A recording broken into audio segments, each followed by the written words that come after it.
Welcome back, everybody, to another episode of Go Blue with Stu. I am your host, Stu Douglass. Today with me, you guys should know him, Sam Webb. You just told me before this, 20th year covering Michigan in general. I mean, that's amazing. That just doesn't happen very often. That feels pretty good, huh?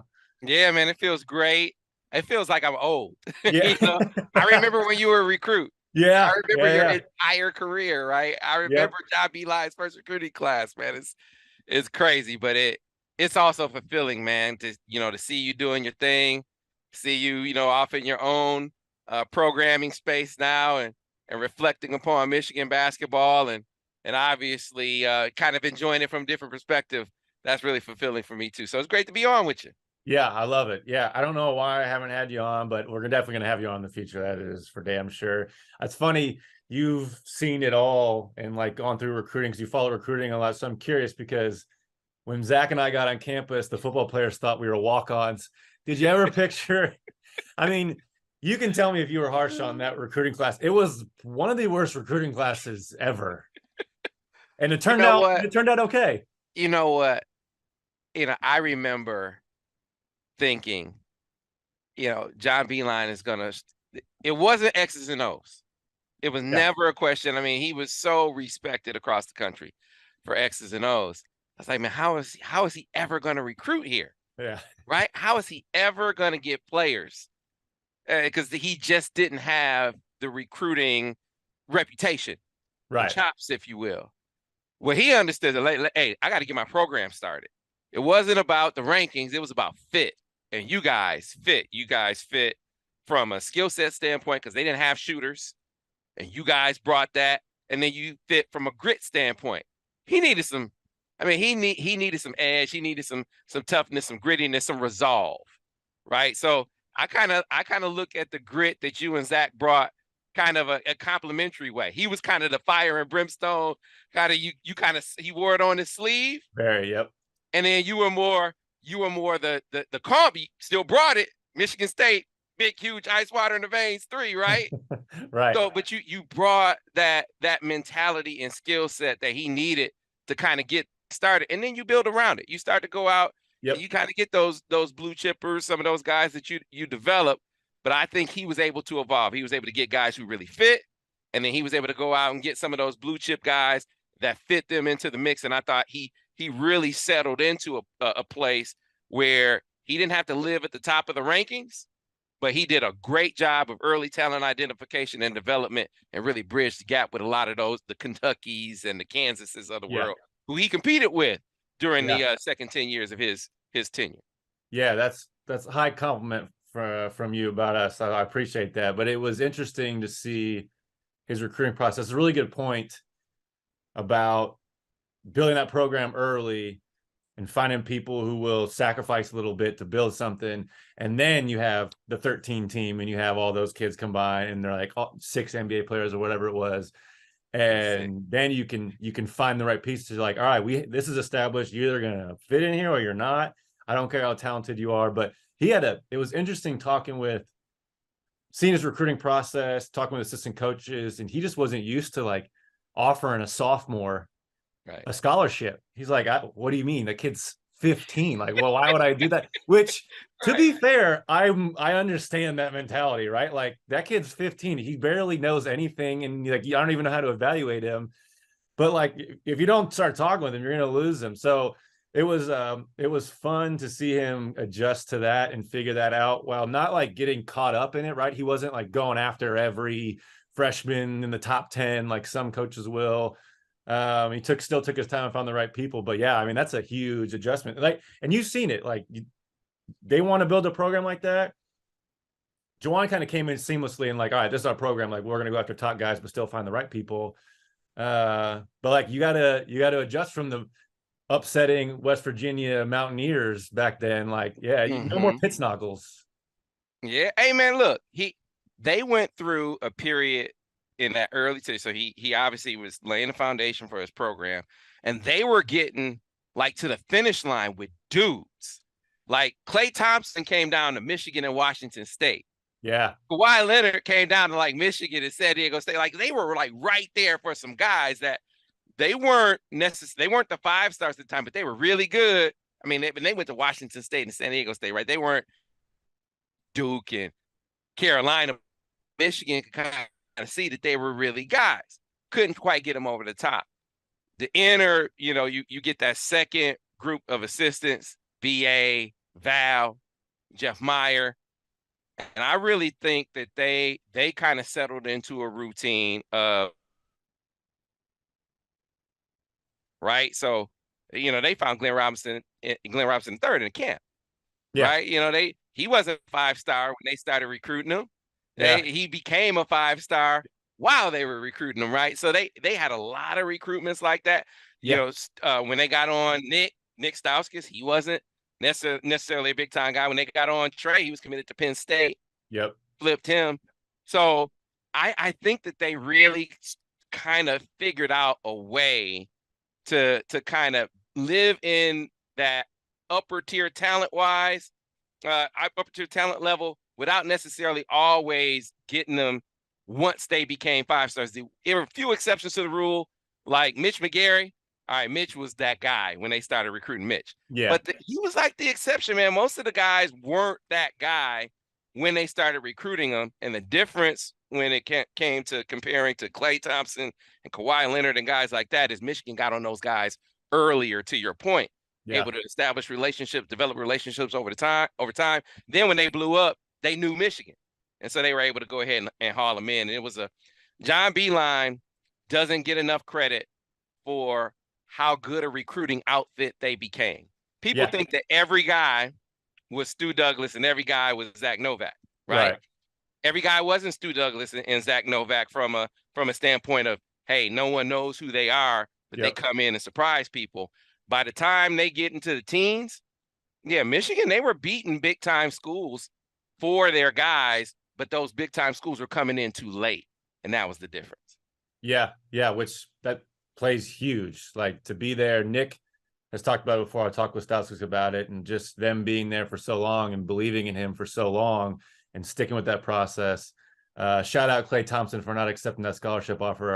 I never would have gone to Michigan. So that was huge for me that it was not as cool to go to Michigan back then. But Beilein, he knew how to find the right people. And I believe as well, like BA, Laval, Jeff Meyer, they helped the program turn a corner that way and really hone in on the methodology of it all. Like, we're going to make this a system, really build the system. Beilein was all about systems, right? He named all his plays. Like, everything was down to a T with passing.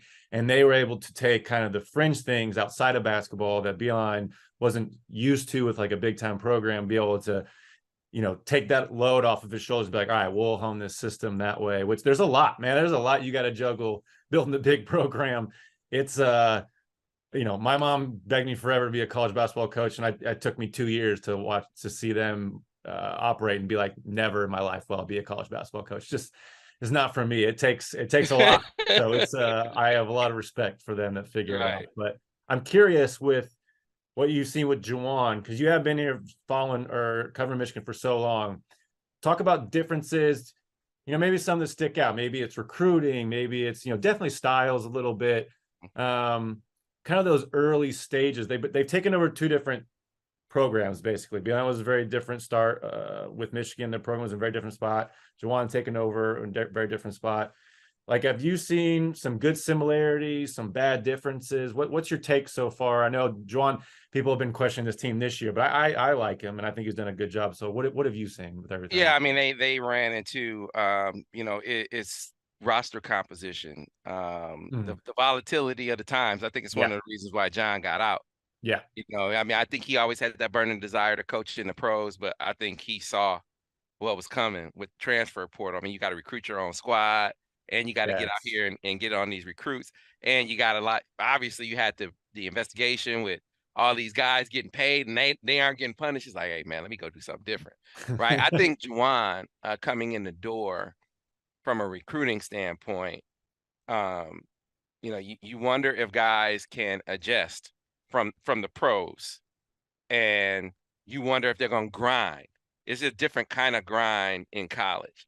And he came in right away and, grinding and recruiting, grinding when it comes to coaching.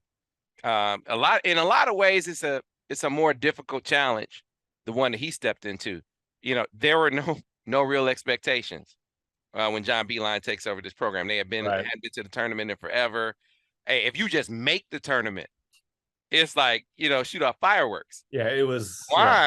Jawan was charged with replacing the best coach in program history. John Beilein is the best basketball coach in program history. He made it to Monday night twice. I mean, Final Fours, Big Ten championships.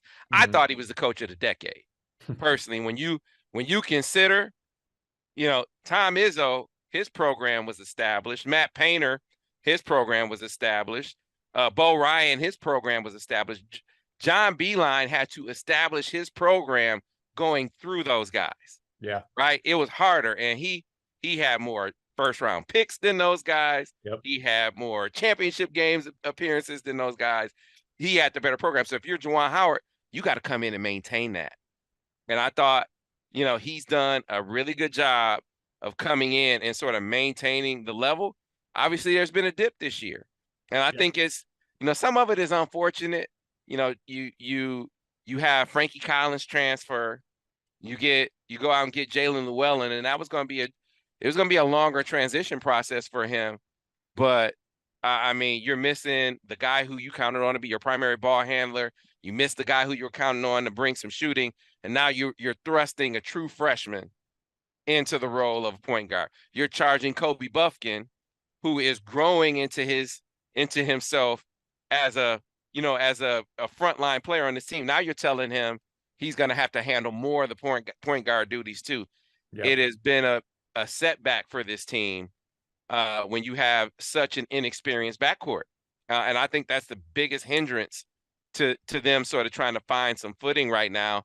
And, it's a work in progress. I mean, I can't sit here and tell you that I know they're going to figure it out. I'm hoping they're going to figure it out. Yeah. I think they have an experienced enough coaching staff to do so, and you got a go-to player that can take some pressure off of them. But I know we're going to talk about Michigan State. I felt like the big fella was finding his teammates for open looks. You got to knock down some shots, man, and they just couldn't knock down shots in that game. Yeah. Yeah. To the point with Juwan real quick, and I do want to get into the Michigan State game, I see him learning in real time. Like, they got, different coverages, right? Like, it takes a while to be a head coach and be like, all right, I've seen this before, in the last 5 years, 6 years. Like, you get comfortable with what you've seen before. When you get new stuff thrown at you, like, let's say Virginia is hedging ball screen defense and they take you out of stuff, you're like, all right, we got to work on that next week. And because teams are going to be playing us more of that.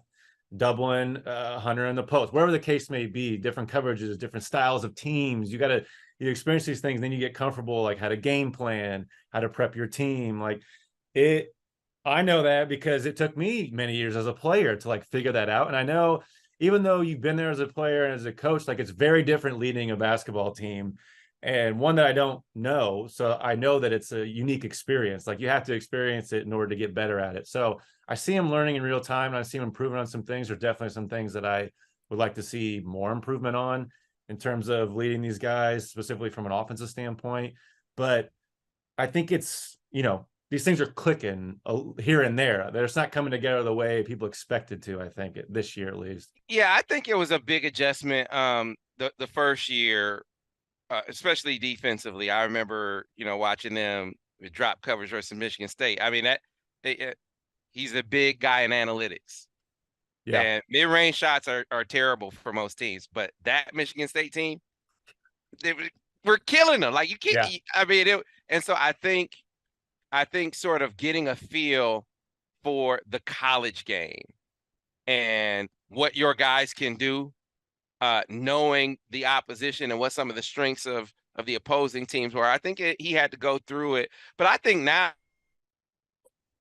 it's less about having a feel for what other teams do, having a feel for the strategy that applies at this level, and more about, man, what can the guys that I have on this roster execute? I think it's a roster thing right now. I remember asking Phil Martelli this earlier in the season, man, when Jalen Llewellyn was playing. And I said, what you guys want to do defensively? I see you guys struggling. Is it personnel or is it scheme? Are there certain things that you just aren't going to be able to do? Because, sometimes you just don't have quickness in the backcourt. Sometimes you just don't have size in the backcourt.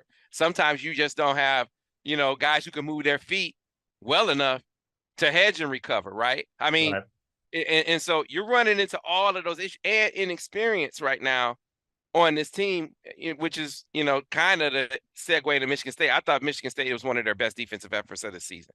I thought their ball screen coverages were outstanding. I thought their defensive rotations were great.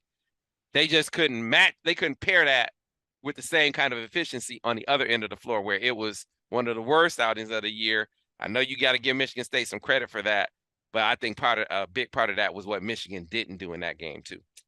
Yeah, I talked with Sadie Washington earlier in the year.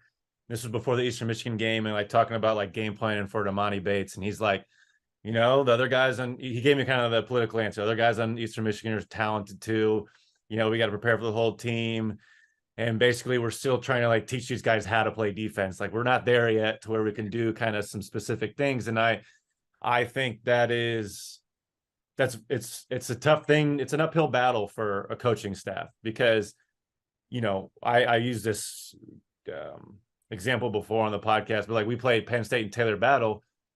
That was a one-man game plan, right? Like my strategy was Beeline called it cut off the head of the snake. Taylor gives it up, you full deny Taylor, make everyone else beat you.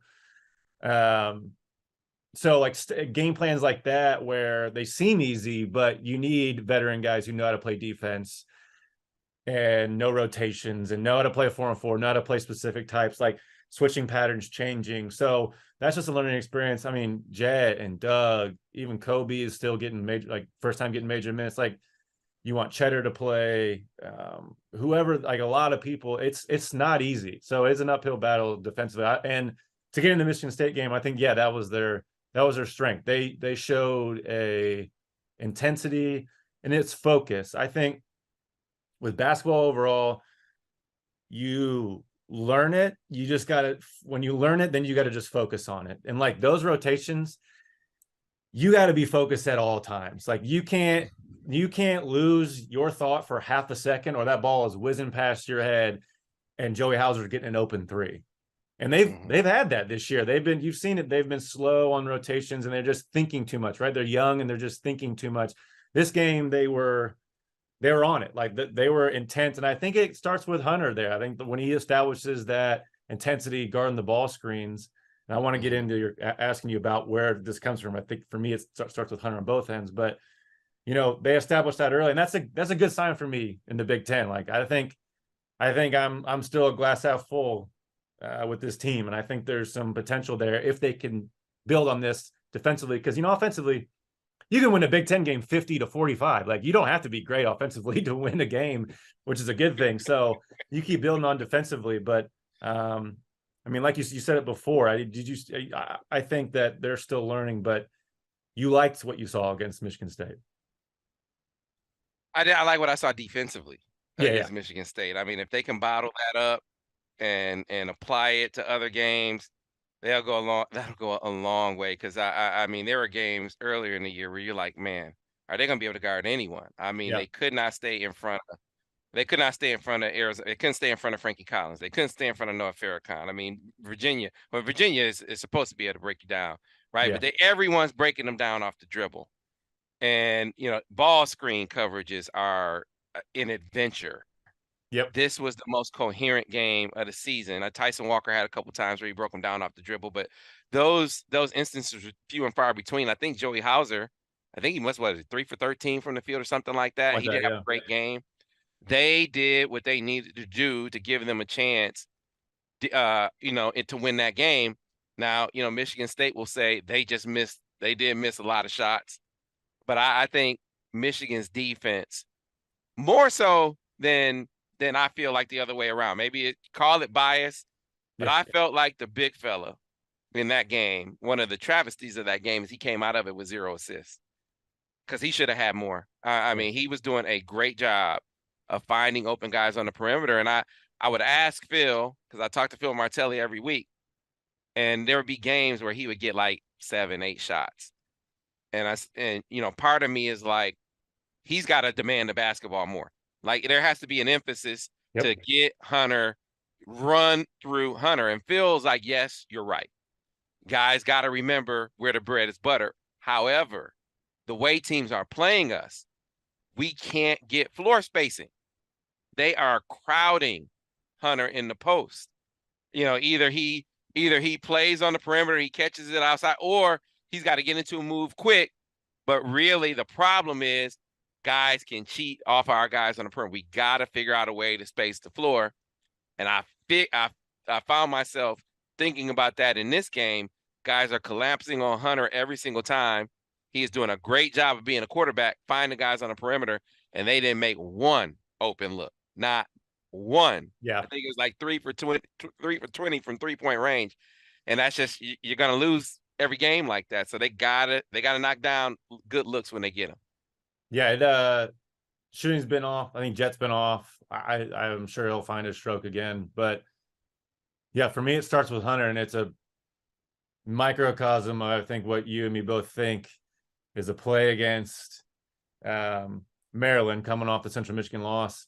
And it's like the second or third possession, and he's running down the court and he's pointing at Kobe to pass the ball ahead to Terrence, and he's at the 3-point line. He's like, I'm going to post up right now. Like, pass ahead, I'm going to post up. You didn't see that at all against Central Michigan. You didn't see that much against Michigan State in the first half. And he even came out with a quote. I don't know who asked it, but where the article was, I think it was on CBS, but saying, you know, I got to be more aggressive. I was aggressive in the second half. I got to be more aggressive to start the game. And I think even if they are collapsing on them all the time and they're guarding people in space, which, you know, we can get to, I think Michigan needs to move more when Hunter has the ball in his hands. But when 100%. Hunter's, yeah, spoken like a shooter. Yes. When Hunter is active, even if he's like not going to score the ball, but like the easiest player to guard is the one that moves the least. Like, you always know where he's at. Like, stay active, even if you're not the quickest guy. Hunter's not the quickest guy, but you stay active and aggressive. When he caught those passes against Penn State, when he's the most successful posting up, and he just catches and goes. This year, you know, last year he was a little more methodical and he got away with it. This year he hasn't been as confident when he's more methodical. When he just goes, it's harder to guard him. When he stays still, a 6'4" guy from Penn State can give him a little push out of the paint. So I think it starts with him, and he's got to remember that he should be an All-American candidate and that he is good. I think he's lost a little bit of confidence through that Kentucky game, the UNC game. And he's got to remember that he is the man to carry this team. But, you know, the strategy around it, that's interesting asking Phil, like, you know, you're right. And then he's got, you know, he watches the film and he's going to, you know, give it back to you. Like, yeah, but we got to do this as well. But I think overall, yeah, it's feed Hunter and then move. Like, you got to move around him. You got to cut. I like what Terrence is doing. I like Terrence setting flares off of it. He cutting or setting screens on the backside. I mean, do you think that that's a focus for them? Like, do you get that sense from Phil that they kind of know where their bread is buttered and they're going to go to it? Or are they still trying to build like a holistic offense? Yeah. So 2 things. I think that they're, you know, we're still, we aren't even at the halfway point of the season, but earlier in the year, I felt like that there were times where, you know, you got some, I think Jet's really talented. I really think Kobe can be a really, really good player for them. You know, at the time you had Jalen Llewellyn out there. I think you had guys, everyone's trying to, it's the role definition period.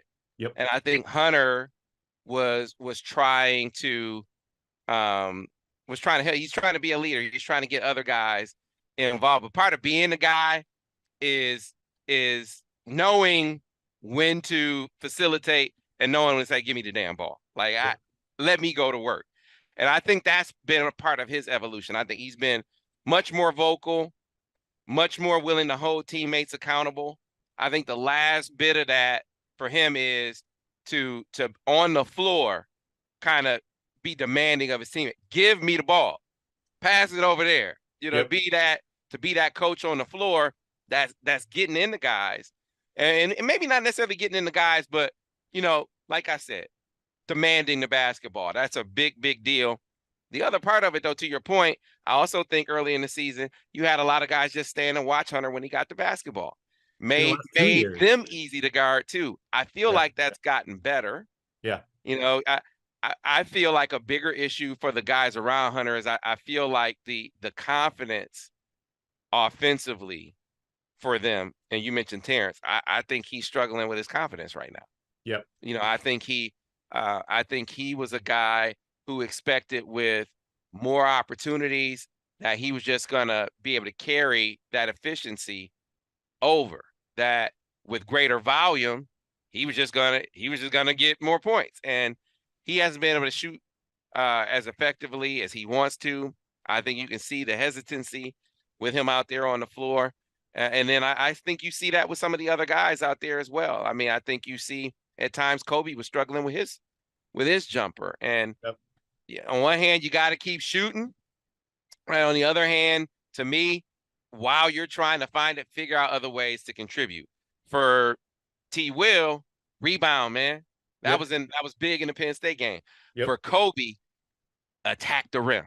And so whether it's sprinting in transition, which Juwan was really hard on, or just not settling, being really, really intentional in the half court of, I'm going to try to muscle my way to the rim. And if it's just getting to the free throw line, a lot of these jumpers just aren't falling right now. Let's try to get offense in other ways while we try to find some perimeter efficiency. I think they got to figure out a good balance until those jumpers start falling with more regularity.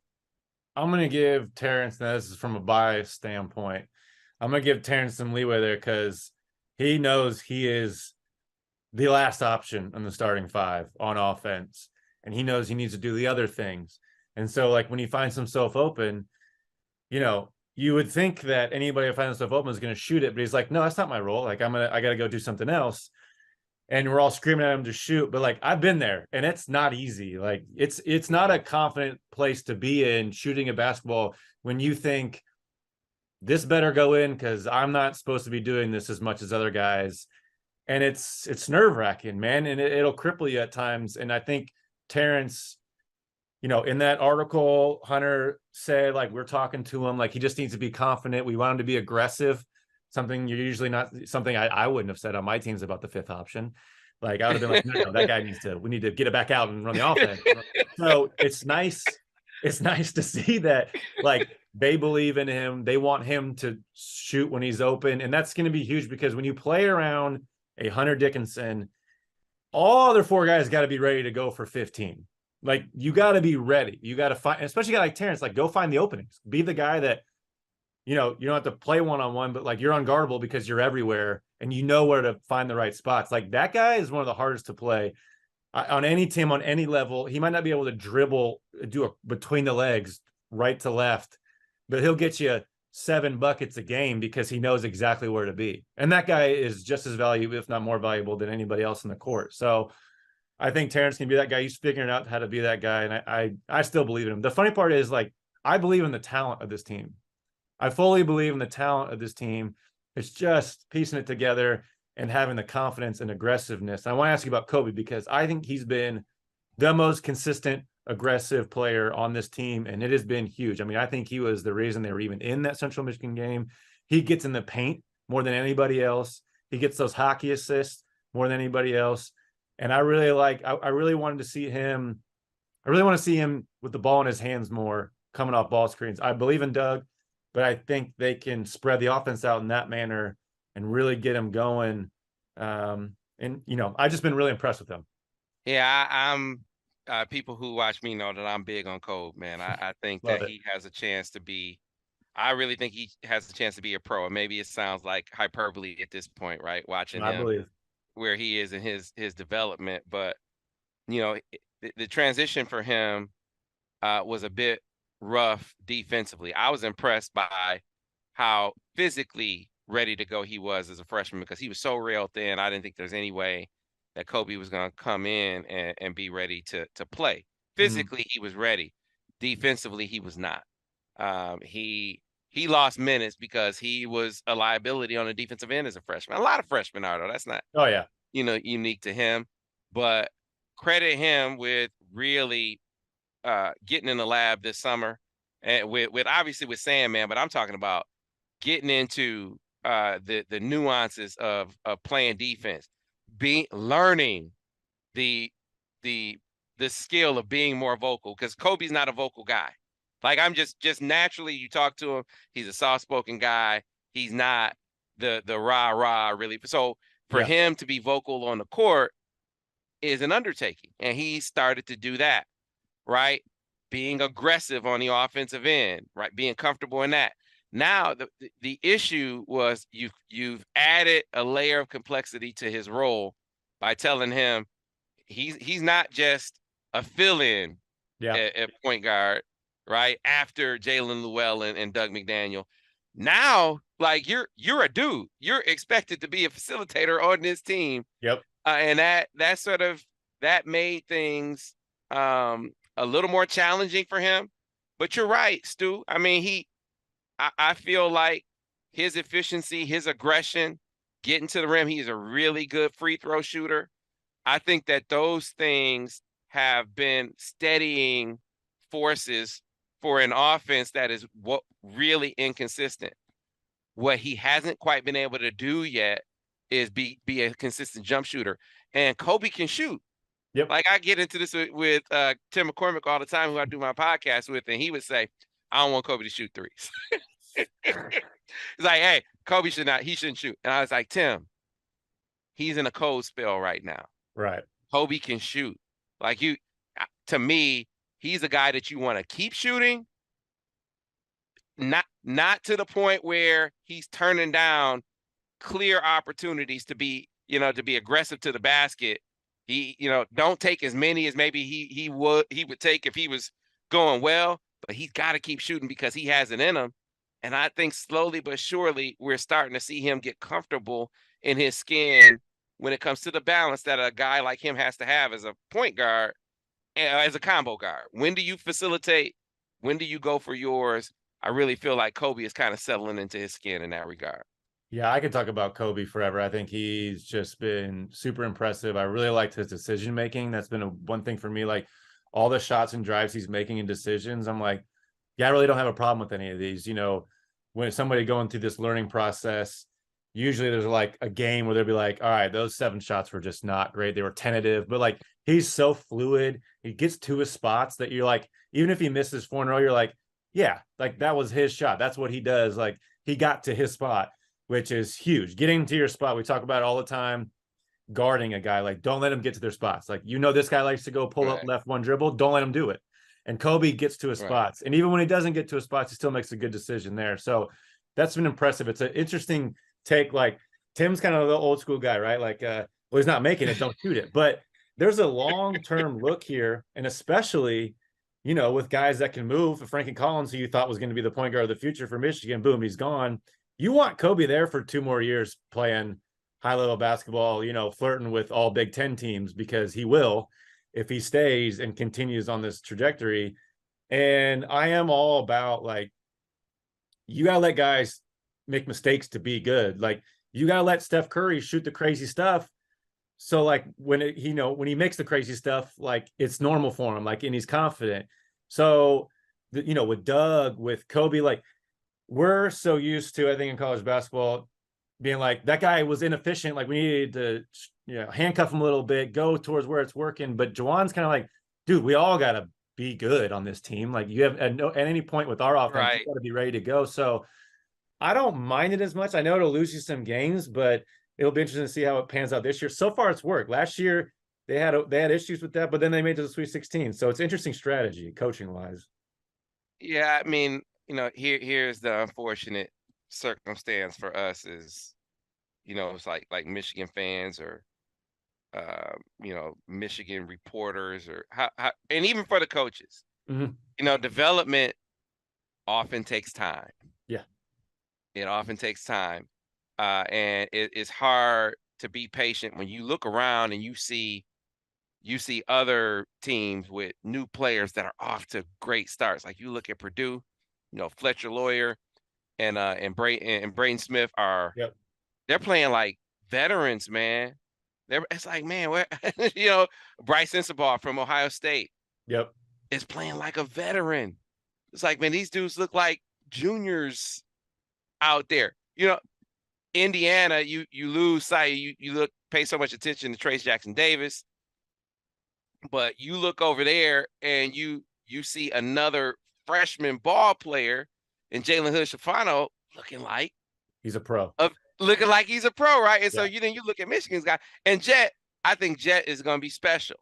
Yep. Right, but it's taking a little bit more time in the incubator for Michigan's guys. Development take so maybe for Michigan, maybe it's later in the year where Kobe is kind of settled in, because the difference with all these guys have been thrown for a loop. Even Jet has had to have some ball handling duties now, right? Yeah. So you've added layers of complexity to what you're asking them to do. They're new in these roles on top of it. You know, your primary, your big time player is often being taken out of his game. You had a big time injury from one of the guys who's going to be a leader on the team. It adds up. It's a recipe for a process where you're going to have some young players struggle a bit. Hopefully it's struggle that leads to success in this window. It may not be the case though, Stu. I'm riding with you. I'm trying to maintain the optimism that it's going to happen this year. Yeah. But I also think we got to be prepared for the very distinct possibility that what they're going through this year is a foundation for next year. Yeah. Yeah. And that might be the case, you know, with those guys, Sensabaugh, Lawyer, Smith, whatever the case may be. I know Purdue plays, they kind of let those guys be a little free. They have the freedom. Like you're not gonna have those types of players. You know, you can't handcuff Sensabaugh to like 12 smart shots. You got to let them shoot 17, you know, and then they have the big games, and then some games will be so. It is a give and take there. Are we, you know, is Michigan be able to capitalize this year off their talent? Who knows? But it is a long game, and I would not be upset with a Doug McDaniel, Kobe Bufkin backcourt for 2 more years after this. I think that would be unbelievable. I am all in on both those guys. So, like, if you do what it takes to keep those guys developing and happy, whatever it is, like, I think those two are going to be great. Yeah, you know, Stu, I think you just nailed it in that this is the glass half full perspective. That, you know, the core of this team is likely going to be around for a minute. Jet maybe being the exception, right? Yeah. I mean, I can see Jet. This was another debate with Tim. I remember watching Jet at the NBA Players Association Top 100 camp before his senior year, and I was like, Tim, because I hadn't seen Jet as a ball handler attacking the rim. He was running his team down at the Top 100 camp, and I was like, man, if he can develop a left hand, watching him be so successful, because look, they aren't scout. There's no scouting reports at a Top 100 camp, so he can get to the rim at will going right. You get to college, though, it's going to be different. There's going to be scouting reports. They're going to take away your right hand. Well, man, I'm watching him cross dudes over, go behind his back, spin move in the lane. I'm like, I said, Tim, he's looking like he's going to be a 2-and-done guy. He's with me on that now. So I could see it's not going to be this year for Jet, but I could see next year being that winner. But the rest of the guys, provided they don't get antsy about the pace of their development or how many minutes they're getting and hit the portal, you got to worry about that these days, right? Yep. If they stick around, you can, you know, there's something to be said for having guys that'll stick in a program for 2 or 3 years and grow up together. And that's kind of the core group of this team. I think it's guys that are going to be together for a good period of time that in a year and certainly or 2 could be the foundation for an upper tier team in this league. I'm not giving up on this year though, Stu. I don't want to make it like they got an Iowa game coming up, and I think Iowa is a great opportunity for them. Yeah, I do. I'm not as optimistic on Jet. I mean, we saw Caleb Houston, 6'8" shooter. Like the league just loves 6'7" guys and above who can shoot and handle, and Jet definitely fits that bill. And his dad played in the NBA. He's watched the NBA. He's dreamed about the NBA forever. I think Kobe and Doug are definitely like they're hard-nosed. They want to stick around, build this thing up. I mean, Kobe's talked about it. You've seen enough quotes to be like, yeah, this guy is gonna be around for a while, and he wants to make an impact. That's for sure. I'd be shocked if he ever left, but you never know. I mean, it's up to him.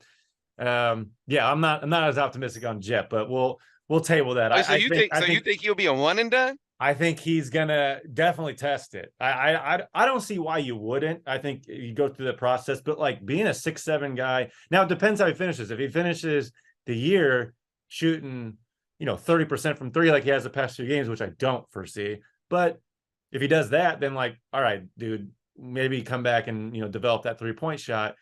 But I mean, from what I've seen, I would imagine the scouts are kind of licking their chops, especially in that 20 to 30 range at the end of the first round, where it's like we can get a good 6-7 value at the first round for like, yeah, I just it's hard to come by now. Like 6-7 guys who can handle and shoot the ball. It's you're definitely, teams are taking a look. That's all I'm saying. Yeah, I don't know if you're buying, but you're definitely looking for sure. Break up. Yeah, you did a little bit. Okay. All right. Well, this will be a good transition to Iowa. We'll close out the episode, talk about Iowa a little bit. Iowa 2-3 in Big Ten play, coming out back-to-back wins against IU and Rutgers. Take that for what you will. I mean, IU's not been super great. Rutgers is fine. They got Chris Murray, All-American candidate, averaging over 20 a game. The other guys, they're fine, I think. You've watched a lot of Iowa. What do you see? Do you think it's going to be a bigger matchup problem guarding Murray or a bigger matchup problem for Iowa guarding Hunter?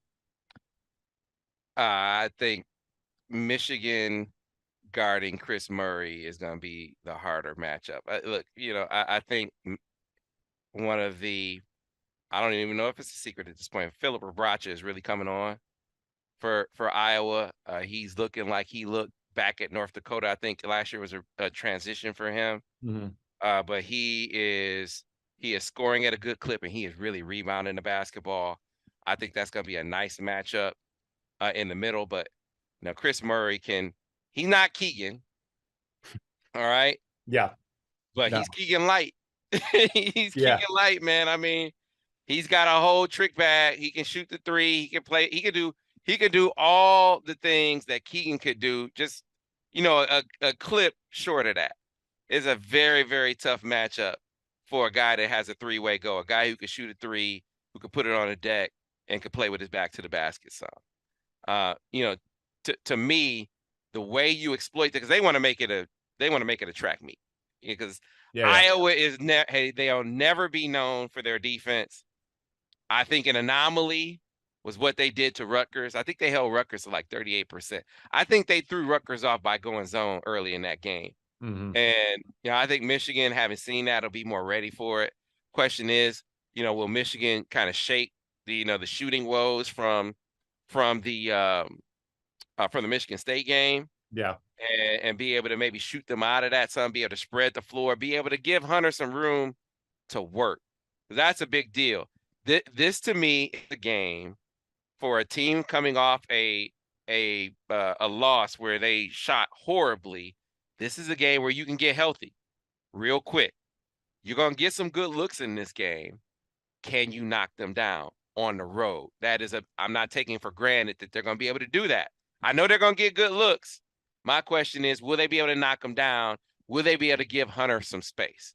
Because even a team as challenged as Iowa is defensively, you can make it hard to get the ball down to Hunter, and he's going to have a pretty decent guy to go against, and he's going to have to play defense himself. That's always one of the things that I look to, Stu, and I wonder what you think about this. Whenever there was a guy on the other side that I was worried about, how are we going to stop them? Make them play some defense, right? Yeah. And Hunter's going to have to play some defense in this game. And like I said, Rebracha's, he's looking like, I mean, he'll be in the running for most improved player. Yeah. And so, it's going to be taxing for Hunter on both ends of the floor. You're going to have to help him out way more than guys helped him out in the Michigan State game. Because, they were talking about, he had, what did he finish with in that game? 17 points on 16 shots. First of all, he was 50% from the field. Second of all, he was really good at finding open guys. I thought Hunter played a really good game. Yeah. I don't think it was, anything to be critical of. I think they were critical of him because he did a lot of talking before the game. I thought he did everything he could do within his power, but he can't, he can't make the pass and make the 3 too. Like his teammates got to help him out some in this game, and that's going to be a big deal because they will get some open looks. Iowa from now for as long as Fran McCaffrey's going to be there, won't even practice defense, Stu. They don't spend any time on defense in Iowa City. I'm being facetious, but you get my point. It's not an emphasis down there in Iowa. Can you take advantage of that if you're Michigan is a big question. Yeah, I think you're gonna see. I wouldn't be shocked at zone early on, like seeing some zone. They're shooting, I think on the season 33% from 3. I got notes here: 48% from 3 in the last 2 wins, and then the last 2 losses before that, 26%. So it could go both ways. They might test the waters early, see how that zone works. If they're not giving up too many open looks, if they're not converting too many open looks, save Hunter, slow Iowa down. I think Michigan would be better not to get in a complete track meet, because that last 10 minutes with a small rotation, especially at guard, it's buckle up time, and it's tough. It's tough to do when you have to have, when your 3 guards in Jet, I'm throwing him in there as a wing, like have major offensive responsibility, equally. It's hard to make them go back and forth. Like I could play 38 minutes in college, 40 minutes in college, because they weren't relying on me to come up ball screens over and over and over again. Like Trey, then got like more of a rest on defense, because then I focused on defense. But like these guys have a more equal balance. So I would expect some zone. It's going to be interesting to see Rebraka, Garden, Hunter, if they go for him early on, and how Hunter, it's up to him, man. You see it early on when he's got a guy and he's like, nah, this guy, he doesn't got it. Like, I'm going to get him. He gets Rebraka in foul trouble. All right, look out. Then Iowa's in trouble. And Hunter's been doing that in the last few games. Maryland and Penn State got multiple guys in foul trouble, and it killed the other team in the last 4 minutes. Last fight with Maryland, not so much, but Penn State in the last 4 minutes.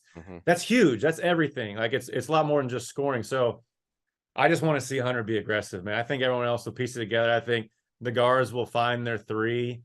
They're shooting. They'll find their aggressiveness, because, like you said, Iowa's not going to play much defense. But I want Hunter to make it easier on everybody else, and he has that capability. It's a lot on his shoulders, but he's good enough and he's smart enough to do it. So I don't know. It'll be interesting. But I really think he's going to look at Rebraka like a insult, which Rebraka's good, but like, this big kind of lumbering white guy, you're like, what is this dude doing in front of me? I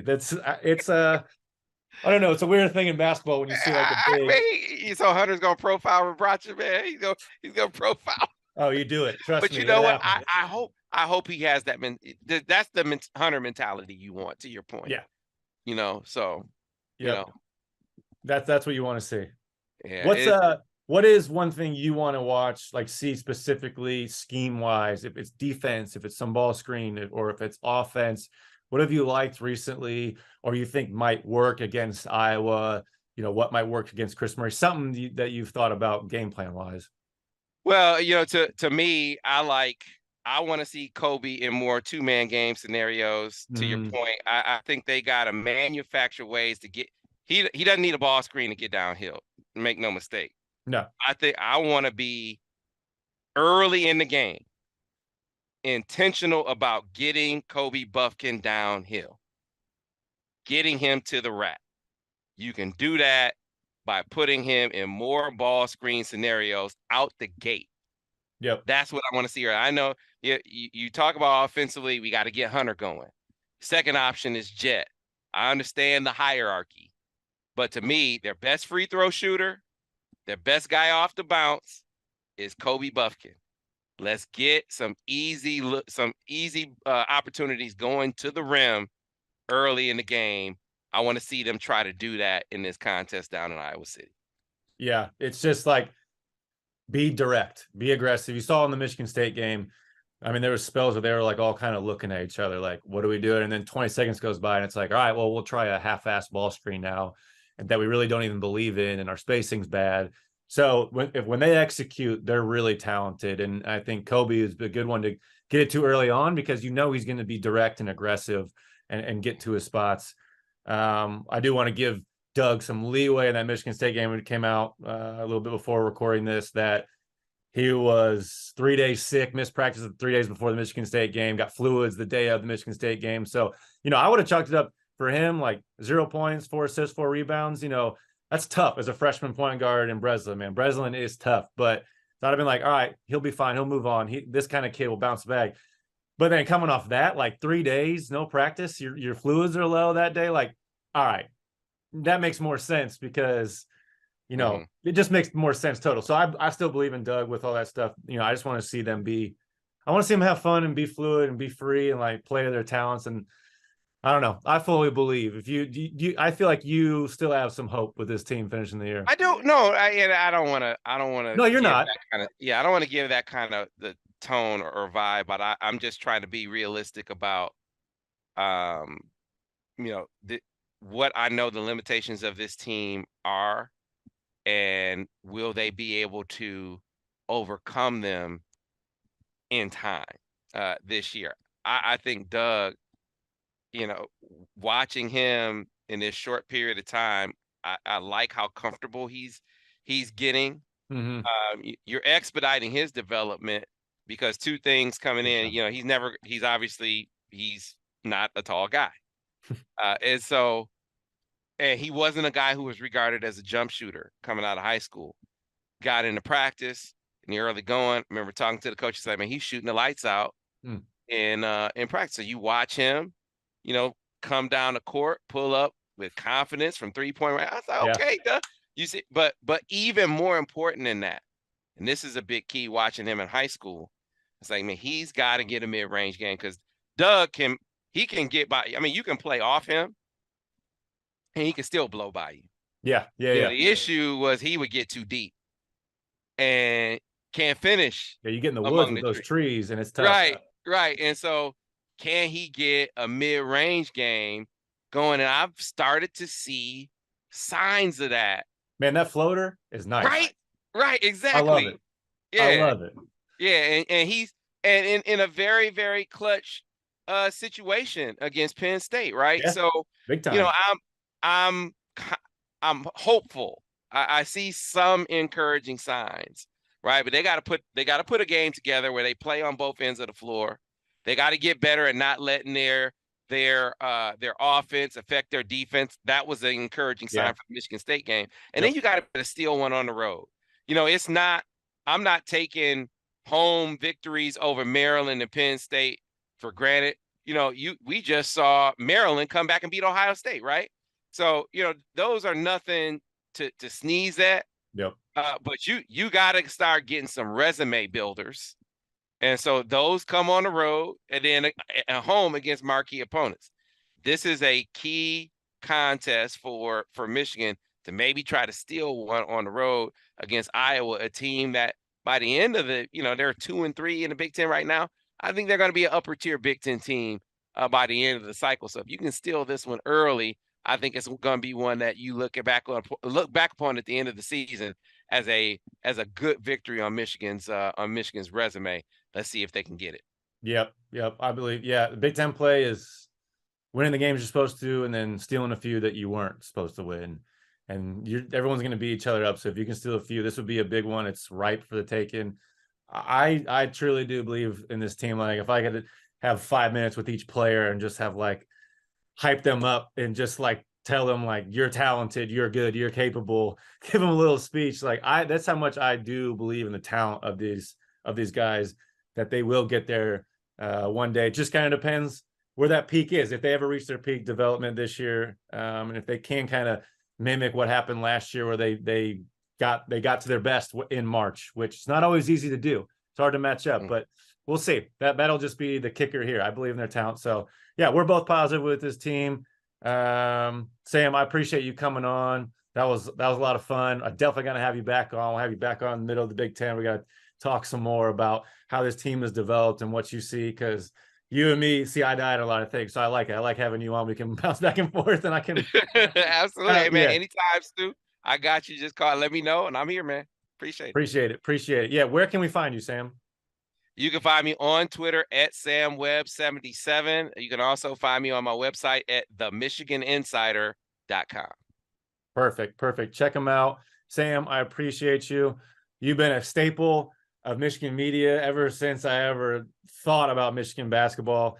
So it's been awesome to now talk with you after all these years. Yeah, and hope to continue, man. Appreciate it. Absolutely, man. Anytime. All right, thanks for listening, everybody. Until next time.